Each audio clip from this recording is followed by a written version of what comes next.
Pernah kepikiran nggak gimana caranya mobil otonom bisa melihat jalan? Atau gimana sistem keamanan bisa langsung mengenali ada orang asing? Nah, itu semua intinya ada di deteksi objek. Hari ini kita bakal kupas tuntas salah satu model yang benar-benar mengubah permainan ini. YOLO V5. Model ini sukses banget menyeimbangkan antara kecepatan dan akurasi dengan cara yang luar biasa. Oke, ini dia peta perjalanan kita. Kita mulai dari filosofi dasarnya, terus kita bongkar arsitekturnya, kita adu sama model lain, kita pahami juga fleksibilitasnya, dan terakhir kita simpulkan kenapa YOLO 5 ini jadi terobosan yang penting banget. Oke, kita mulai dari akarnya dulu ya. Apa sih yang bikin filosofi lihat sekali saja ini begitu revolusioner? Semuanya berawal dari cara kita melihat sebuah masalah yang udah ada dari dulu. Jadi begini masalah klasiknya di computer vision. Gampang buat tahu apa yang ada di gambar, tapi jauh lebih susah buat tahu di mana persisnya letak objek itu. Metode lama itu kerjanya kayak detektif yang teliti banget, ngecekin setiap sudut gambar satu persatu. Efektif sih mungkin, tapi cepat? Wah, sama sekali nggak. Ribet dan lama banget. Nah, disinilah YOLO datang dan mengubah semuanya. Sesuai namanya, you only look once. Jadi, daripada mindai gambar berkali-kali, YOLO itu ngelihat seluruh gambar cuma dalam satu kali proses. Ibaratnya nih, kamu ngelirik ke sebuah ruangan dan langsung tahu di mana letak kursi, meja, dan lampu, semuanya barengan. Pendekatan tunggal inilah yang bikin dia super ngebut. Sekarang, yuk kita bongkar mesinnya. Gimana sih caranya YOLO 5 bisa secepat dan seakurat itu? Jawabannya ada di arsitekturnya yang elegan tapi juga efisien. Bayangin aja arsitektur YOLO 5 ini kayak jalur perakitan super canggih yang punya 3 stasiun kerja utama, backbone, neck, dan head. Masing-masing punya tugas yang sangat spesifik buat ngubah gambar mentah jadi deteksi objek yang kita lihat di akhir. Pertama, ada backbone. Anggap aja ini matanya si jaringan. Tugasnya ya melihat gambar dan mengekstrak fitur-fitur penting, kayak tepi, tekstur, sama bentuk. Semakin dalam jaringannya, semakin kompleks juga fitur yang bisa dia kenali. Dari yang tadinya cuma garis-garis biasa, sampai ke bentuk yang lebih rumit. Lanjut, ada next.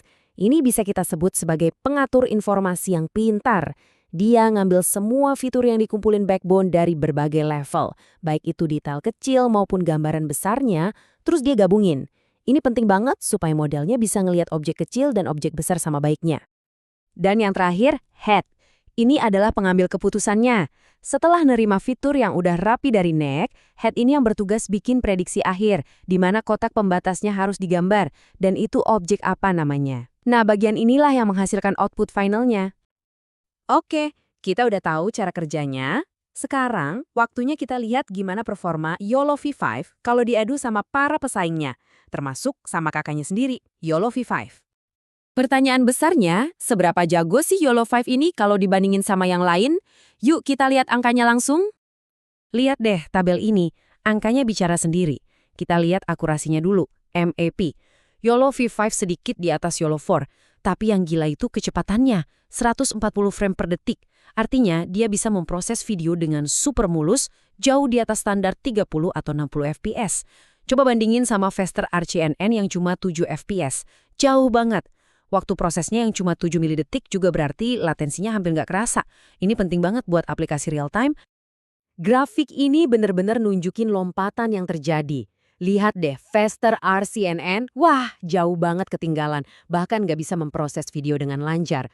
Terus seri YOLO datang dan mengubah segalanya. Lompatan dari YOLO V4 ke V5 memang nggak sedramatis itu, tapi setiap tambahan frame per detik itu adalah kemenangan besar di aplikasi real time, di mana setiap milidetik sangat berharga. Jadi, apa sih rahasia di balik keunggulan YOLO 5 dari pendahulunya? Sebenarnya bukan satu hal besar, tapi serangkaian perbaikan kecil yang cerdas. Bayangin aja, Penet itu kayak sistem jalan tol tambahan di dalam arsitekturnya, yang mastiin informasi tentang objek-objek kecil nggak hilang di tengah jalan. Ditambah lagi cara model ini dilatih juga lebih canggih, seolah-olah dia udah ngelihat ribuan variasi objek. Hasilnya, ya model yang lebih pintar, lebih cepat, dan lebih akurat. Salah satu kejeniusan YOLO 5 itu bukan cuma di performanya, tapi juga di fleksibilitasnya. Ini bukan pendekatan satu untuk semua. Jadi, YOLO 5 itu hadir dalam satu keluarga model. Kamu butuh kecepatan maksimal buat perangkat mobile, ada versi Nano. Kamu butuh akurasi paling tinggi buat analisis mendalam dan punya GPU yang kuat, pakai versi extra large. Dan ada versi small, medium, sama large di tengah-tengahnya. Skalabilitas ini bikin developer bisa milih alat yang pas untuk pekerjaan yang pas. Oke, sekarang kita sampai ke bagian akhir. Kita rangkum ya, kenapa sih YOLO V5 ini dianggap sebagai sebuah lompatan besar di bidangnya? Intinya tuh begini, YOLO V5 bukan sekedar pembaruan biasa, dia benar-benar menetapkan standar baru. Sejak kemunculannya, performa, akurasi, dan kemudahan implementasi model deteksi objek itu selalu diukur dengan cara dibandingin sama YOLO V5. Jadi apa formula kemenangannya? Ini adalah kombinasi 4 faktor kunci. Kecepatannya yang luar biasa membuka pintu untuk aplikasi real-time yang dulu mustahil. Akurasinya yang tinggi bikin dia bisa diandalkan. Karena dibangun di atas PyTorch, para developer bisa langsung pakai dengan gampang. Dan yang paling jenius, skalabilitasnya berarti ada versi YOLO V5 untuk semua orang, dari HP sampai superkomputer. Itulah yang membuatnya begitu transformatif. Dan inilah kenapa semua ini penting buat kita. Keseimbangan inilah yang memungkinkan teknologi canggih ini bisa dipakai di dunia nyata.